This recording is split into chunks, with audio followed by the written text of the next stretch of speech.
Hello friends and my dear student, welcome to my channel. आज हम आपको करा रहे हैं प्रश्नावली 1.4। इससे पहले हम प्रश्नावली 1.1, 1.2, 1.3 करा चुके हैं।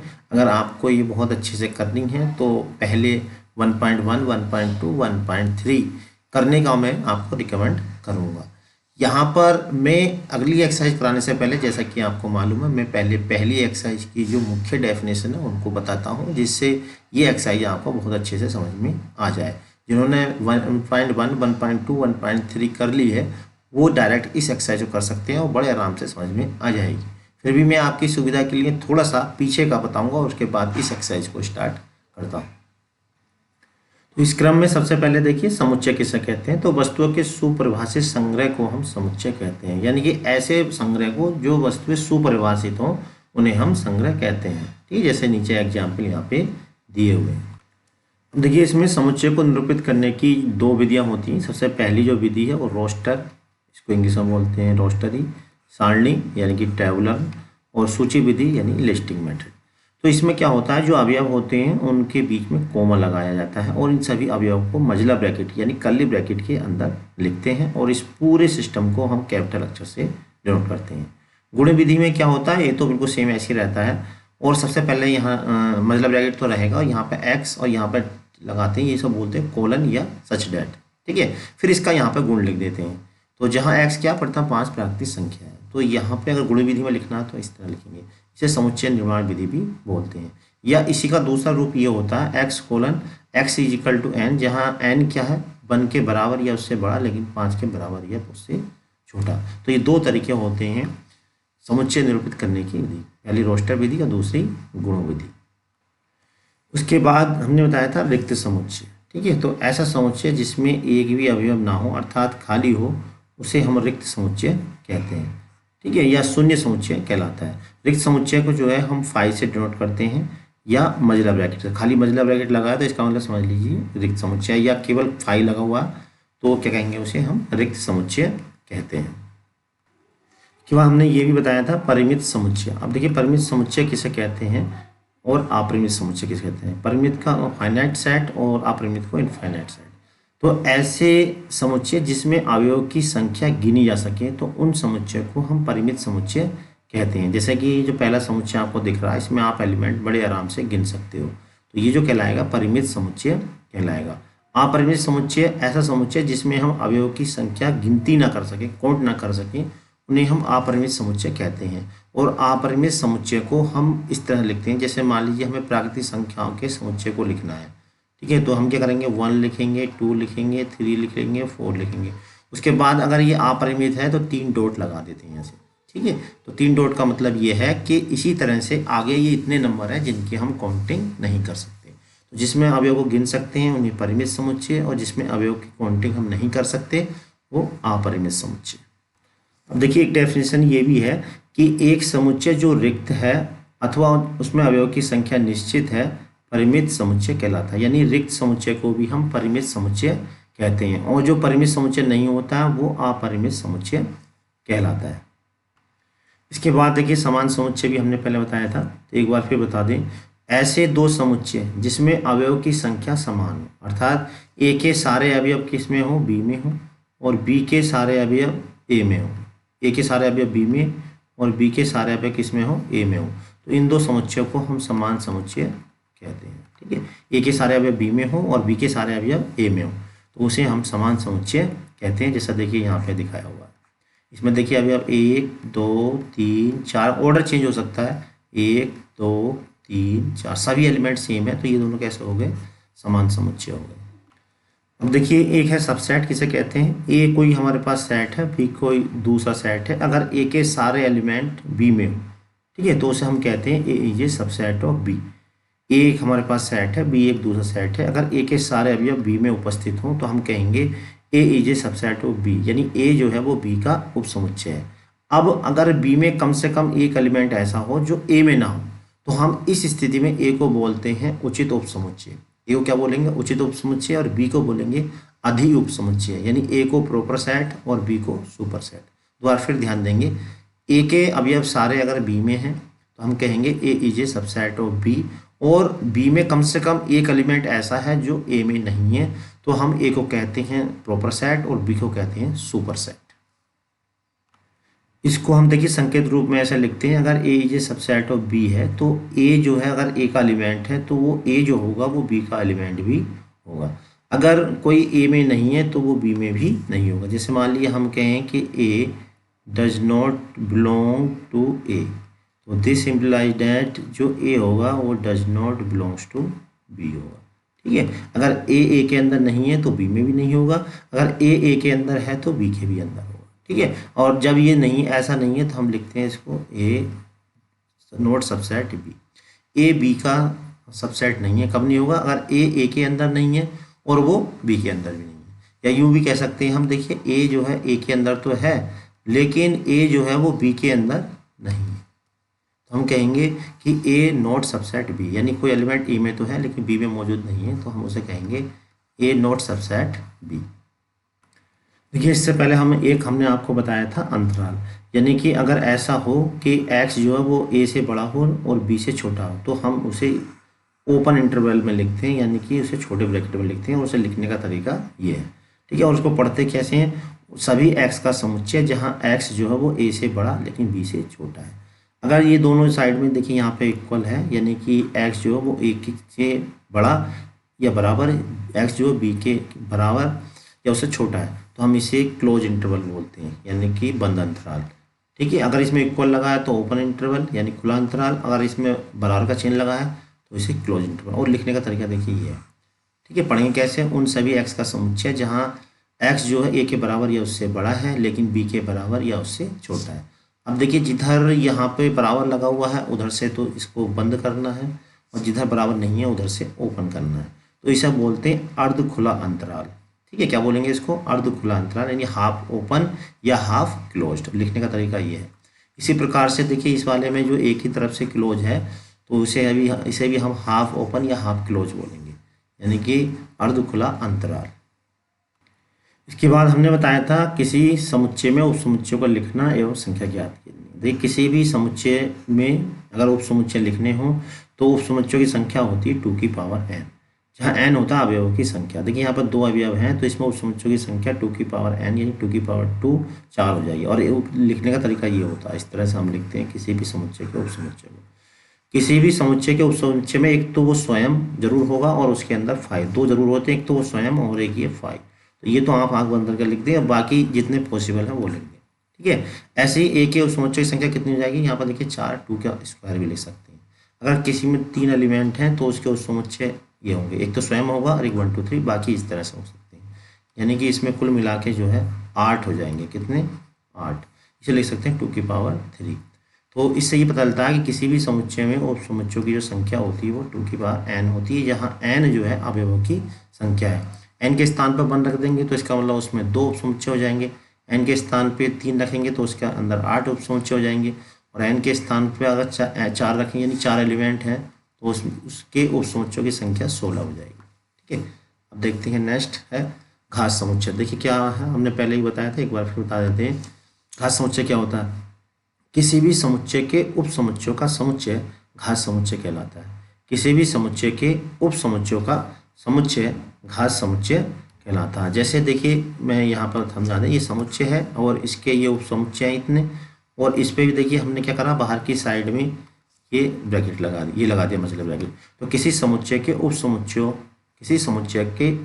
का समुच्चय घात समुच्चय कहलाता है। इसे हम पीए से डिनोट करते हैं। और किसी भी समुच्चय में उपसमुच्चयों की जो संख्या होती है वो 2 की पावर n होती है। देखिए इसका बहुत यूज होगा अभी एक्सरसाइज में, जो हम अभी कराएंगे 1.4, तो इसलिए इसको अच्छे समझ लें। यूनिवर्सल सेट, तो ऐसा समुच्चय जिसमें दिए गए समुच्चयों के सभी अवयव उपस्थित हों और एक्स्ट्रा भी हो सकते हैं, उसे हम सार्वत्रिक समुच्चय कहते हैं। सार्वत्रिक समुच्चय को हम U से डिनोट करते हैं। और जैसा मान लीजिए एक सेट A है, दूसरा B है और C है। A और B और C इन सब के एलिमेंट U में हैं और उसमें कुछ एक्स्ट्रा भी हो सकते हैं, तो इसे हम सार्वत्रिक समुच्चय या यूनिवर्सल सेट कहते हैं। इसे ऐसे भी कह सकते हैं, ऐसा समुच्चय जिसमें ब्रह्मांड के सारे अवयव उपस्थित हों उसे हम सार्वत्रिक समुच्चय या यूनिवर्सल सेट कहते हैं। इसके अंदर जो दिए गए सेट होंगे उनके तो एलिमेंट होंगे 100% और एक्स्ट्रा भी हो सकते हैं। देखिए इस वाली एक्सरसाइज में हम एक तो वेन आरेख पढ़ेंगे। और वेन आरेख क्या होता है? समुच्चय के बीच में अधिकांश संबंधों को आरेख द्वारा निरूपित किया जा सकता है, जिन्हें वेन आरेख कहते हैं। यानी कि जो समुच्चय होते हैं उनके बीच में जो रिलेशन होते हैं उसे हम वेन डायग्राम से प्रदर्शित कर सकते हैं, जिसे हम क्या कहते हैं? वेन आरेख कहते हैं। और ये जो वेन है वो वाला वेन नहीं है जो चलती है, ये गणितज्ञ थे, इनका नाम था जॉन वेन, तो इन्हीं के नाम से ही जाना जाता है। और ये 1834 में पैदा हुए थे और 1883 में एक्सपायर हो गए थे। तो उसी बीच में इन्होंने वेन आरेख की चर्चा की थी। तो वेन आरेख में मुख्य रूप से एक तो आयत का प्रयोग होगा और दूसरा होगा सर्किल का प्रयोग। किसका? आयत का और सर्किल का। आयत को जो कहेंगे हम यूनिवर्सल सेट से डिनोट करेंगे, और जो ये होगा इनको हम समुच्चय से डिनोट करेंगे। ठीक है, यूनिवर्सल सेट को आयत से यानी सार्वत्रिक समुच्चय को, जैसा कि अभी मैंने बताया था, और जो समुच्चय होंगे उनको ए या बी से। ठीक, या यूँ भी कह सकते हैं कि सार्वत्रिक समुच्चय को यू से, और इसके जो उप समुच्चय होंगे, क्योंकि ये इसके सारे अवयव इसके अंदर मौजूद होंगे, इनके सारे अवयव इसके अंदर मौजूद होंगे, ए का भी होगा बी का भी होगा, तो इसके जो उप समुच्चय होंगे, तो उनके जो उप समुच्चय होंगे वो सब किससे डिनोट करेंगे? हम वृत्त से डिनोट करेंगे।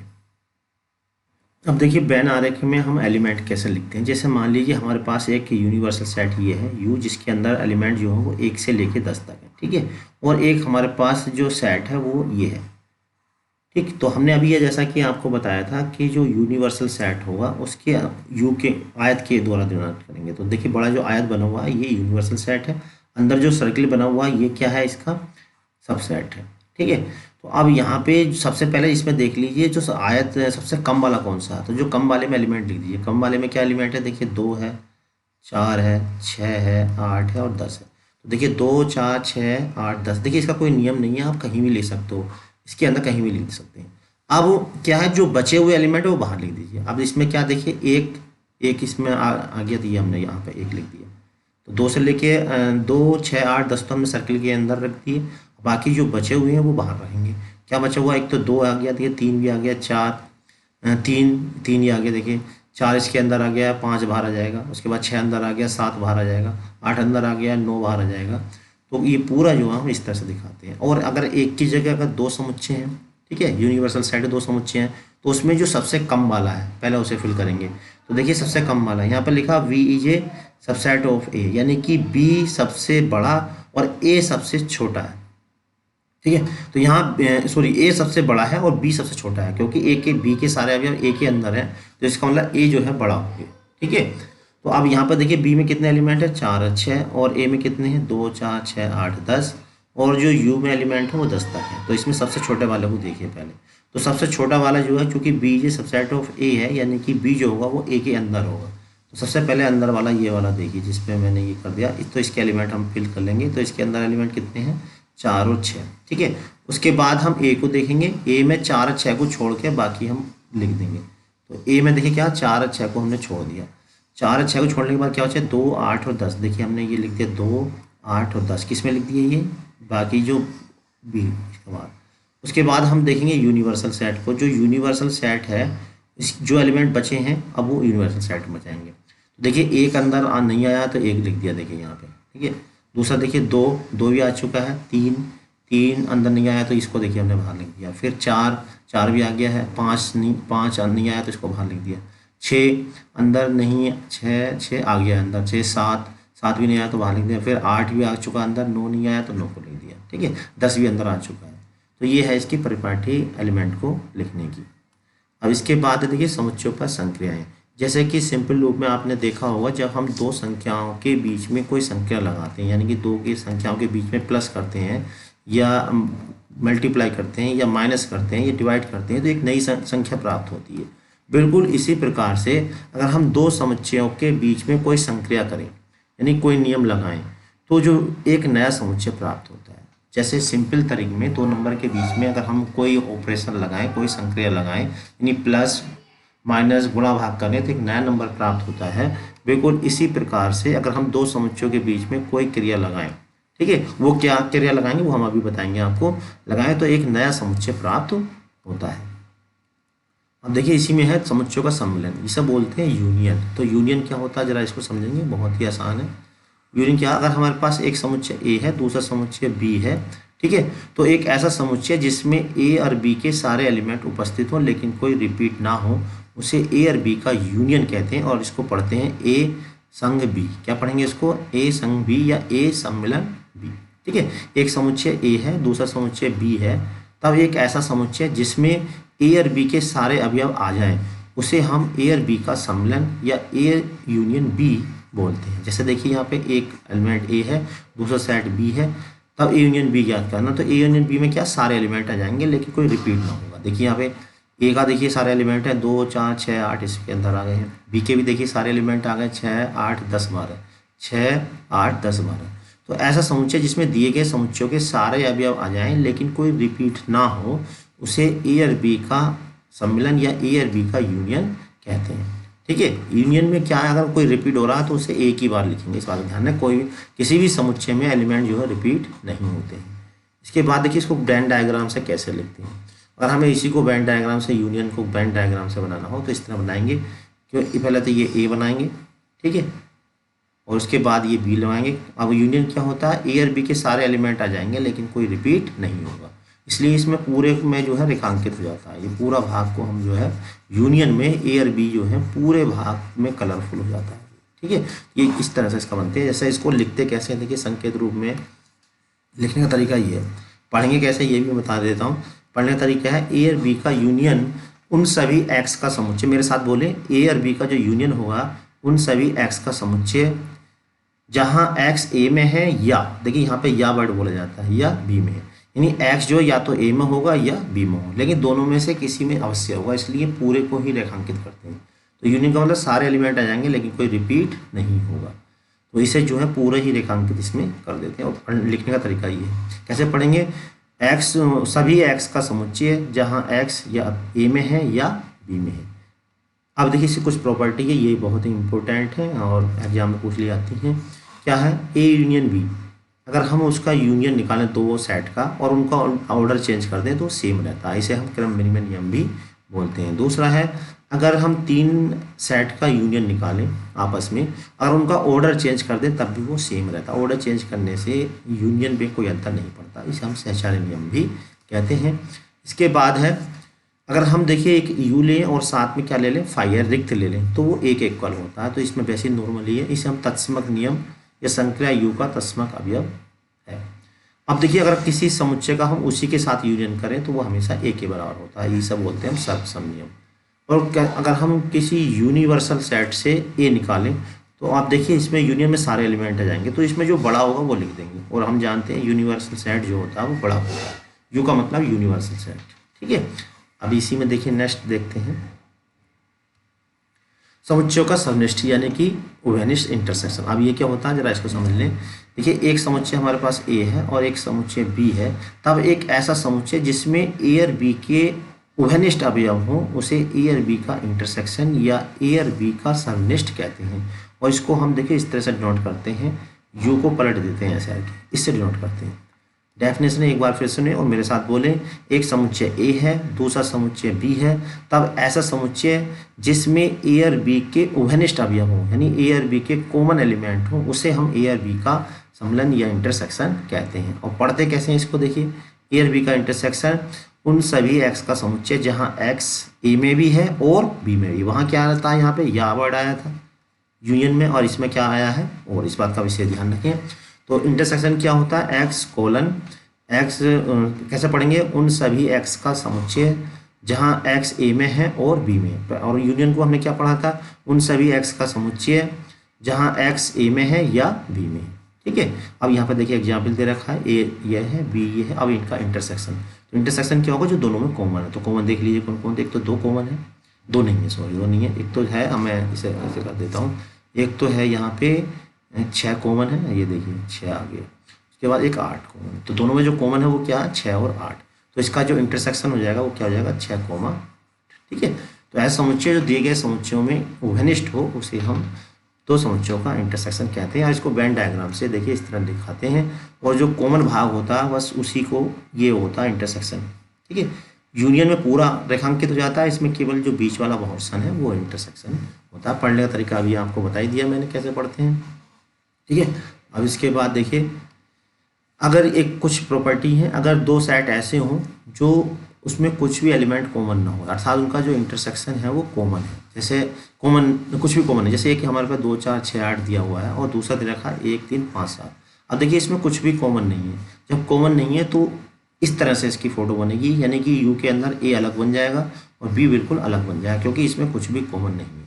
ठीक है, अगर कुछ भी कॉमन नहीं होता है तो हम उसका वेन डायग्राम बनाते हैं, तो बिल्कुल सेपरेट अलग अलग बनाते हैं, जैसे कि चित्र में आपको दिख रहा है। इसकी कुछ प्रॉपर्टी है, ये भी देख लीजिए, जैसे कि वहाँ थी, दो समुच्चयों का जो इंटरसेक्शन होता है वो अगर ऑर्डर चेंज कर दो तब भी वही रहता, जैसा कि यूनियन में नियम था, बिल्कुल सेम यहाँ भी ऐसे नियम है। और देखिए अगर जैसा कि इसमें था नियम यूनियन में, ऐसे यहाँ भी ऐसे अच्छा रहेगा। ऑर्डर चेंज करने से इंटरसेक्शन में कोई फर्क नहीं पड़ता है। वहाँ यूनियन में क्या फाई ए लिखा था, तो वहाँ ए आंसर था, यहाँ पे फाई आएगा। यूनियन का ए से इंटरसेक्शन ए के इक्वल है, जबकि यूनियन में यू था। ठीक है, इस बार अंतर करते चले, ये इंपॉर्टेंट है, इनको आपको अगर इनका इंटरसेक्शन निकालेंगे तो ए के इक्वल होगा। यूनियन में भी बिल्कुल सेम यही था, यूनियन में भी अगर किसी का उसी से यूनियन निकालते हैं तो ए के बराबर होता है, इंटरसेक्शन भी ए के बराबर। अब देखिए ये जो प्रॉपर्टी है वितरण नियम, इसमें इंटरसेक्शन और यूनियन दोनों आ जाएगा, यानी पहले A intersection B union A intersection C, तो इसको हम, ये थोड़ा सा अलग है, इसको हम बोलते हैं वितरण या बंटन नियम। ठीक, अब इसके बाद देखिए कुछ फिगर बने हुए हैं, उनको आप देखिए ध्यान से। अगर बी यूनियन 3 हमें दे रखे हों ए बी सी, और हमें उसका यूनियन निकालना बी और सी का, तो बी और सी वाले भाग रेखांकित कर देंगे और जो ए वाला है उसको छोड़ देंगे। ठीक है, जैसे कि आपको दिख रहा है, बी और सी को क्या करना, पूरा रेखांकित कर देंगे ऐसे बी और सी, और जो ए वाला भाग है वो छूट जाएगा। तो ये क्या लाएगा, अगर 3 इंटरसेक्ट कर रहे हैं एक दूसरे को तो इस तरह, और 3 इंटरसेक्ट, तीनों का कॉमन जो भाग होगा वो ये वाला होगा। देखिए ए इंटरसेक्शन बी, यानी ए और बी का जो कॉमन है वो ये वाला है, सी वाला यहाँ छूट जाएगा। अब देखिए A intersection B, B union C, यानी कि बी और सी में से वो भाग लेना जो ए से कॉमन है, तो बी सी का जो ए से कॉमन है वो ये वाला भाग है, ये आपको देखो, तो इसको आप अच्छे देख लीजिए, जरूरत पड़ेगी इसकी। ए सी का कॉमन भाग होगा ये वाला। ठीक है, इसमें क्या, A intersection B, A B का पहले कॉमन भाग, ए बी का कॉमन भाग कौन सा हो गया, ये वाला हो गया। ठीक है, उसके बाद क्या लिया, ए और सी का कॉमन भाग, तो ए सी का कॉमन भाग कौन सा हो गया, ये वाला हो गया। अब क्या करना है, इनका यूनियन लेना, तो यूनियन में क्या आता है, सभी आ जाते हैं। तो देखो दोनों, यानी कि जो आसमानी और पीला है और हरा, ये तीनों जो कहलाएंगे वो इनका A intersection B union A intersection C कहलाएंगे।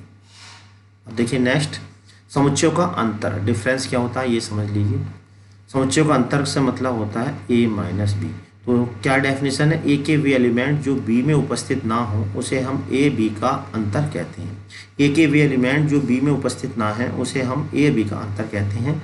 जैसे मान लीजिए ए यहाँ पर है, बी यहाँ पर है, तो ए के वे एलिमेंट देख लीजिए बी में नहीं है, तो ए का देखिए कौन सा एलिमेंट, एक तो एक इसके अंदर नहीं है, दूसरा 2 भी है, एक इसके अंदर 3 नहीं है, 4 भी है इसके अंदर, एक इसके अंदर 5 नहीं है, और 6 भी है। तो ए के वे एलिमेंट जो बी में ना हो वो ए बी का अंतर कहलाते हैं। तो कौन से हैं वो, 1 3 और 5। ठीक है, इसी प्रकार से बी माइनस से क्या होगा, बी के वे अवयव जो ए में ना हो, बी के वे अवयव जो ए में ना हो वो बी माइनस ए कहलाएगा। तो बी का कौन सा अवयव ऐसा है जो ए में नहीं है, वो भी हम देख लेते हैं। बी का देखिए 2 इसके अंदर है, 4 भी है, 6 भी है, केवल 8 एक ऐसा एलिमेंट है जो ए में नहीं है। तो बी माइनस ए कितना हो गया, 8। और कभी भी ए माइनस बी बी माइनस ए के बराबर नहीं होता है। ठीक है, दोनों का अंतर आता है। अब देखिए और नेक्स्ट देखते हैं। अब इसमें बता दें ए माइनस बी को वेन डायग्राम से कैसे दिखाते हैं। तो ये वाला जो भाग है, ये वाला जो भाग कहलाता है वो ए माइनस बी कहलाता है। डेफिनेशन से भी क्लियर है कि ए का वो भाग जो बी में ना हो, जो मैंने ये आसमानी कलर का कर दिया है, ये वाला भाग जो कहलाता है वो ए माइनस बी कहलाता है। यानी ए का वो भाग जो बी में ना हो उसे हम ए माइनस बी कहते हैं। ठीक है, और इंटरसेक्शन आप पहले ही जान चुके हैं, जो बीच वाला भाग होता है वो इंटरसेक्शन कहलाता है। ये वाला जो भाग है ये इंटरसेक्शन है। ठीक है, और यहाँ पे जो खाली भाग रह गया वो क्या है, बी माइनस ए। ये जो खाली ये वाइट वाला रह गया वो क्या, बी माइनस ए। तो इन तीनों में इक्वालिटी है। देखिए इस बात को हम नोट करिए, जरूरत पड़ेगी इसकी फ्यूचर में।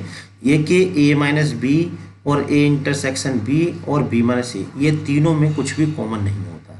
ये जो कहलाते हैं असंयुक्त समुच्चय कहलाते हैं। तो ऐसे समुच्चय जिसमें कुछ भी कॉमन ना हो, ठीक है, 2 या 2 से अधिक ऐसे समुच्चय जिसमें कुछ भी कॉमन ना हो, बिल्कुल अलग अलग एलिमेंट हो, तो उन्हें हम असंयुक्त समुच्चय कहते हैं। क्या कहते हैं उनको? असंयुक्त समुच्चय। कब? जब उसमें कुछ भी कॉमन ना हो। तो देखिए a माइनस बी अलग है, a इंटरसेक्शन b अलग है, b माइनस a, इसमें कुछ भी एक दूसरे से कॉमन नहीं है। अब इसके बाद देखिए हम एक्सरसाइज, चलिए अब हम करते हैं एक्सरसाइज 1.4 स्टार्ट। तो सबसे पहला क्वेश्चन आपकी स्क्रीन पर आ चुका है। इसमें देखिए क्वेश्चन नंबर 1 और 5 में एक ही क्वेश्चन है। क्वेश्चन नंबर 1 में जो निकालना है वो हमें यूनियन निकालना है, और क्वेश्चन नंबर जो 5 है उसमें निकालना है इंटरसेक्शन। तो इसलिए हम 1 और 5 दोनों क्वेश्चन एक साथ करते हुए चलेंगे, क्योंकि 5 के लिए क्वेश्चन नंबर 1 का ही यूज होना है। तो क्या निकालना, हमें यूनियन निकालना। तो पहले यूनियन होता क्या ये पता होना चाहिए। तो यूनियन क्या है? तो यूनियन में पहले हम एक्स और वाई के दोनों अवयव हम यहाँ पे इस तरह से लिख देते हैं, ये लिखने का तरीका है, ठीक है। और यूनियन होता है क्या, पहले हमें ये मालूम होना चाहिए। तो एक्स और वाई के सारे एलिमेंट आ जाएंगे, लेकिन कोई रिपीट नहीं होना चाहिए। तो यहाँ पर देखिए एक्स वाई के जितने एलिमेंट हम सब लिख देंगे, लेकिन कोई रिपीट नहीं होना चाहिए। तो हमने सभी एलिमेंट लिख दिए, 1 2 3 और 5। अब इंटरसेक्शन क्या होता है? जो दोनों में कॉमन हो। तो कॉमन कितना है इसमें देख लीजिए, 1 और 1 3 5 लिखा, और दूसरा लिखा हमने 1 2 3। अब इसमें कॉमन देख लीजिए क्या है, कॉमन है 1 और 3, तो ये इसका आंसर हो गया। अब इसी तरह से जो सेकंड पार्ट है उसको हम देख लेते हैं। उसमें हमें यूनियन निकालना है और इंटरसेक्शन निकालना है। तो यूनियन क्वेश्चन नंबर फर्स्ट में, और इंटरसेक्शन जो है वो क्वेश्चन नंबर फिफ्थ में।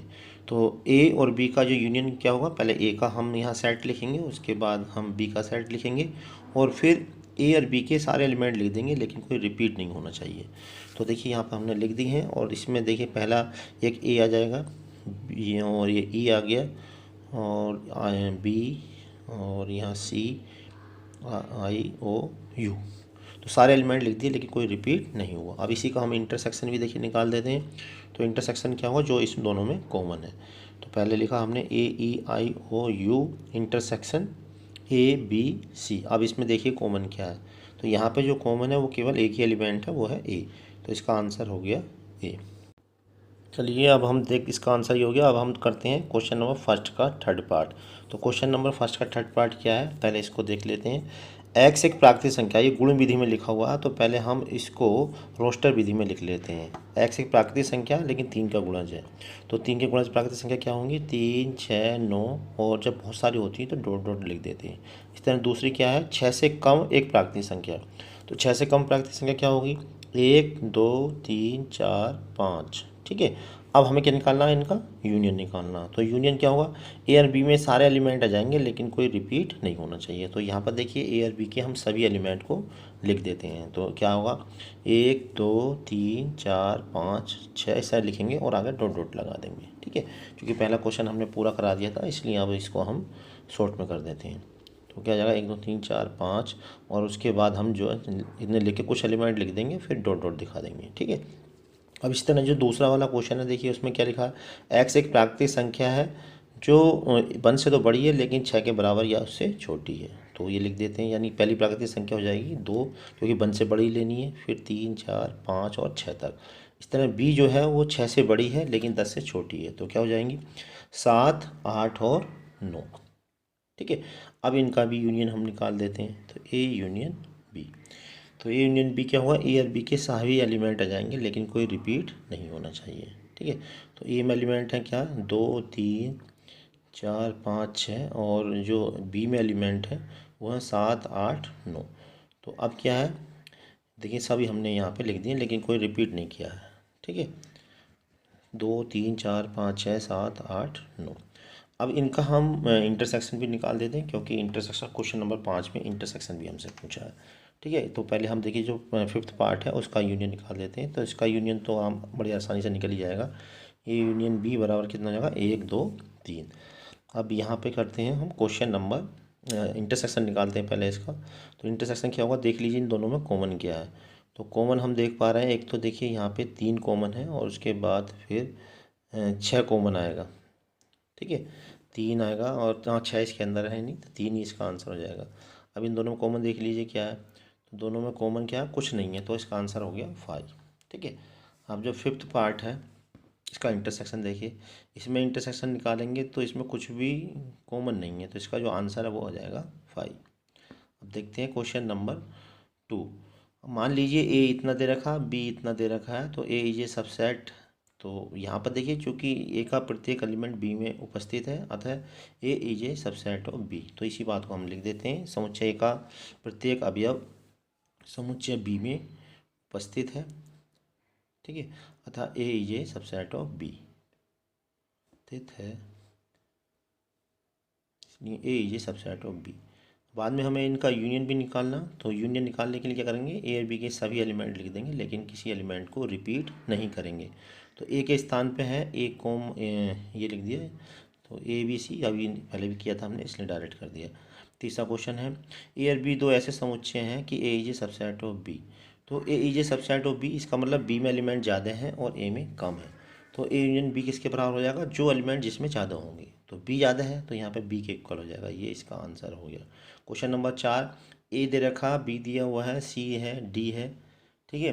तो अब हमें क्या निकालना है, इसमें ये चीज़ें निकालनी। तो इसे तो क्वेश्चन नंबर 1 की तरह ही है, फिर भी मैं इसमें देखिए पहले जो 4 क्वेश्चन में से एक क्वेश्चन करा देता हूँ। ए यूनियन बी, पहले ए के एलिमेंट लिख लेते हैं, ठीक है। उसके बाद हम यहाँ पर बी के एलिमेंट लिखेंगे और उसके बाद सारे एलिमेंट लिख देंगे, लेकिन कोई रिपीट नहीं होना चाहिए। तो ए बी के सभी एलिमेंट लिख दें, लेकिन कोई रिपीट ना हो। तो 1 2 3 4 5 6, ये इसका आंसर हो गया, ठीक है। एक में ये वाले जो हैं क्वेश्चन 5th 6 और 7, इनमें से एक कर देता हूँ। तो A union B union C. तो इसके लिए क्या करना है, पहले ये जो ए है इसको लिख दिया हमने, फिर बी वाले एलिमेंट यहाँ पे लिख दिए, यूनियन लगा के फिर सी वाले एलिमेंट, ठीक है। सी वाले एलिमेंट कितने, 5 6 7 8। अब सभी एलिमेंट लिख देंगे, लेकिन कोई रिपीट नहीं करेंगे, ठीक है। ए बी सी के सभी अवयव लिखेंगे, लेकिन कोई रिपीट नहीं होना चाहिए। तो यहाँ देखिए हमने सारे एलिमेंट लिख दिए ए बी सी के, और कोई रिपीट नहीं किया है, ठीक है। अब देखिए क्वेश्चन नंबर आ गया नेक्स्ट।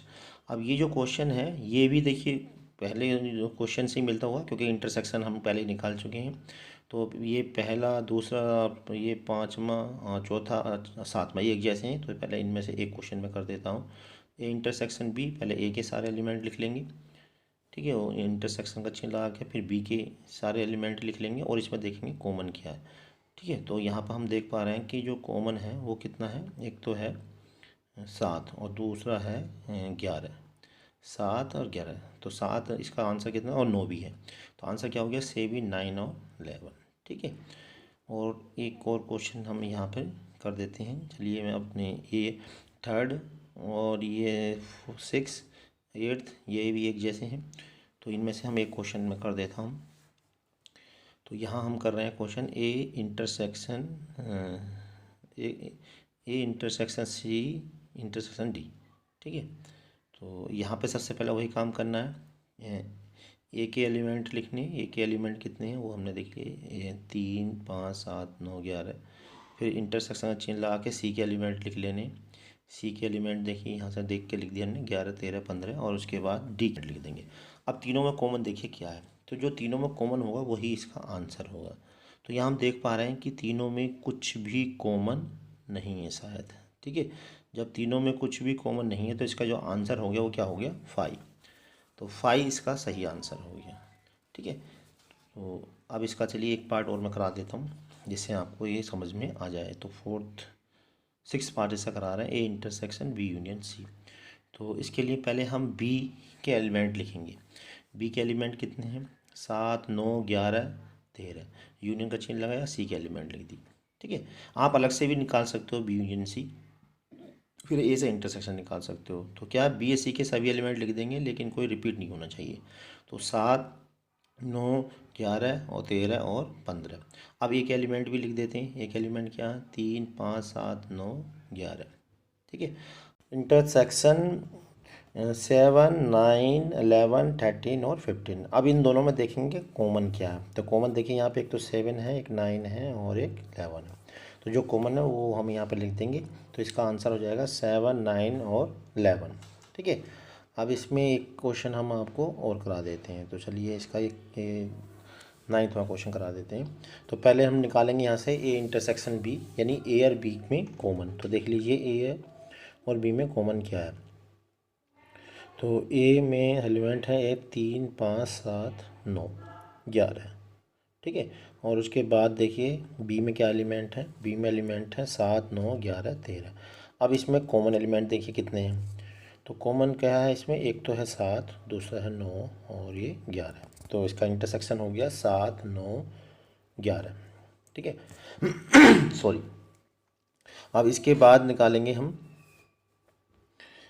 B union C. तो बी और सी के सभी एलिमेंट लिख देंगे लेकिन कोई रिपीट नहीं करेंगे। तो 7, 9, 11, 13 और 15। ठीक है, सारे एलिमेंट लिख दिए। अब क्या करना, हमें इनका इंटरसेक्शन निकालना। तो अब इन इंटरसेक्शन से मतलब ये है कि इन दोनों में देखना है कॉमन क्या है।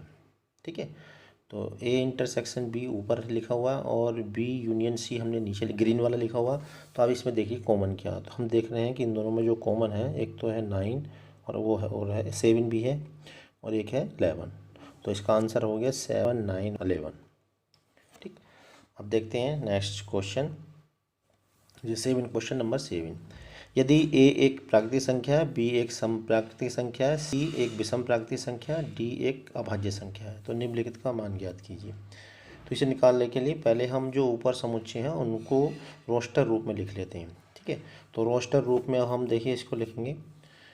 तो पहले प्राकृतिक संख्या 1, 2, 3, 4, 5 डॉट डॉट लगा देंगे, और सम प्राकृतिक संख्या के लिए 2, 4, 6, 8। और विषम प्राकृतिक संख्या क्या होती है, 1, 3, 5, 7। और सम अभाज्य संख्या है, पहली अभाज्य संख्या होती है 2, फिर 3, 5 और 7, यानी कि जिस संख्या के केवल 2 गुणनखंड होते हैं। ठीक है, अब हमसे जो पूछा वो हम निकालते चले जाएंगे। तो सबसे पहले हमसे पूछा है ए इंटरसेक्शन बी, तो इसका मतलब ए और बी में कॉमन। तो ए और बी में देखिए कॉमन क्या है, एक तो 2 कॉमन है और ये दूसरा है 4 कॉमन है। ठीक है, इसी तरह से आगे आएगा 6 कॉमन। तो 2, 4, 6 ये। तो इसकी जगह हम जो है क्या आंसर आया, इसको हम गुण विधि में भी लिख सकते हैं।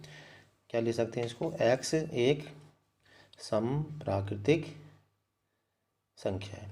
ठीक है, तो चाहे तो आंसर हम ऊपर भी छोड़ सकते हैं और गुण विधि में भी लिख सकते हैं। अब देखिए इसका जो सेकंड क्वेश्चन है उसमें क्या निकालना, ए इंटरसेक्शन सी। तो ए और सी में क्या कॉमन है वो हम लिखेंगे। तो ए और सी हमने पहले निकाल के रख लिए। तो इसमें देख लिए क्यों क्या एलिमेंट कॉमन है। तो ए इंटरसेक्शन सी, तो ए हमने यहाँ निकाल कर रख ही लिया है। ठीक है, और सी भी निकला हुआ है। तो इसमें जो कॉमन है वो है 1, 3, 5, 7। तो इसके स्थान पर हम लिख सकते हैं x एक विषम प्राकृतिक संख्या है। ठीक है, ये हो गया इसका, x एक विषम प्राकृतिक संख्या है। इसके बाद एक पार्ट और इसका करा देते हैं, तीसरा ए इंटरसेक्शन डी। तो ए और डी में कॉमन देखिए, ए पहला और लास्ट वाला। तो लास्ट वाले में क्या, इसमें एक इसमें कॉमन है 2, 3, 5, 7, 11। ठीक है, 2, 3, 5, 7, 11 क्या है, ये है अभाज्य संख्या। तो इसके स्थान में हम ले सकते हैं x एक अभाज्य संख्या है। यहाँ इसका आंसर, अब देखिए इसके आंसर को हम यहाँ ये भी लिख सकते हैं कि एक प्राकृतिक संख्या है, तो उसकी जगह हम सेट ले सकते हैं बी, और इसी तरह से इसके स्थान पर इंटरसेक्शन वाले के स्थान पर ले सकते हैं सी, और ये इसके स्थान ले सकते हैं डी। चलिए अब हम देखते हैं नेक्स्ट क्वेश्चन, क्वेश्चन नंबर 8। ठीक है, तो क्वेश्चन नंबर 8 करने से पहले इसके जो 4th, 5th और 6th पार्ट है ये आप आराम से कर सकते हैं, बिल्कुल सेम ऐसे ही करने हैं। तो क्वेश्चन नंबर 8 देखिए आपकी स्क्रीन पे है 9। तो इसमें भी बिल्कुल आसान क्वेश्चन है। सबसे पहला क्वेश्चन क्या है, a माइनस बी। तो इसका मतलब क्या होता है, ए के भी एलिमेंट जो बी में ना हो। तो पहले ए के हम सारे एलिमेंट यहाँ पर लिख लेंगे, माइनस करके बी के एलिमेंट लिख लेंगे। तो ए माइनस बी का मतलब ये है कि ए के वे अवयव जो बी में उपस्थित नहीं है। तो यहाँ पर हम देखेंगे कि ए का कौन सा एलिमेंट ऐसा है जो बी में नहीं है। तो देखिए एक तो 3 नहीं है, एक 6 नहीं है, एक 9 नहीं है, और एक 15 नहीं है, एक 18 और एक 21। तो इसका आंसर क्या आ जाएगा 3, 6, 9, 15, 18, 21। ठीक है, ये आ गया ए minus B.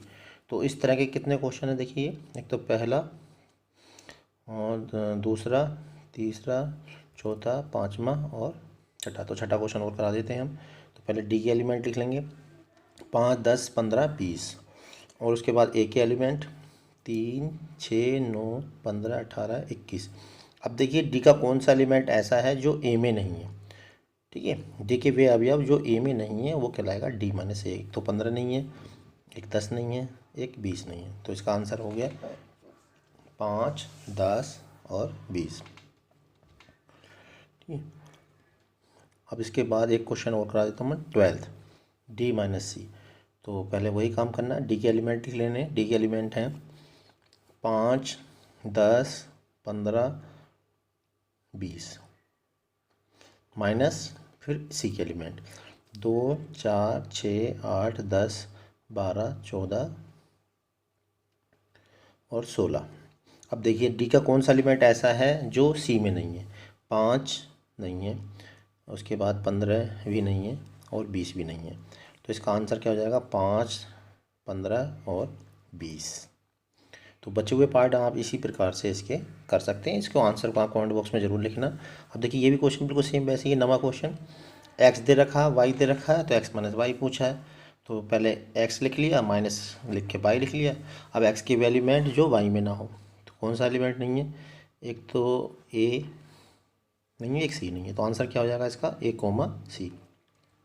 Y minus X, Y के वे अभी अब जो एक्स में नहीं है, तो वाई का कौन सा एक्स में नहीं है, पहले वाई के लिख लेते हैं, एफ बी डी जी और फिर एक्स के element A B C D. तो वाई का कौन सा अवयव ऐसा है जो एक्स में नहीं है, एक तो एफ नहीं है और दूसरा जी नहीं है। तो इसका आंसर आ गया एफ और जी।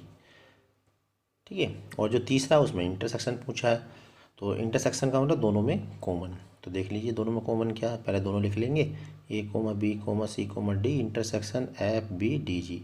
अब इसमें देखिए कॉमन क्या है, दोनों में जो एक जैसा है, एक तो है इसमें कॉमन है, एक तो बी है और दूसरा है डी। तो आंसर क्या आ गया इसका, बी और डी।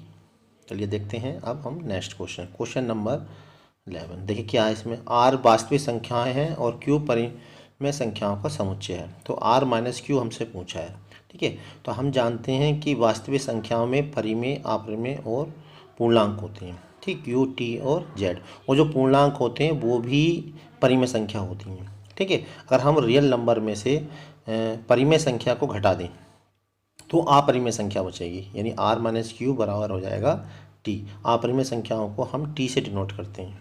ठीक है। क्यों, क्योंकि जो परिमेय संख्या है और जो पूर्णांक है वो भी परिमेय होती हैं।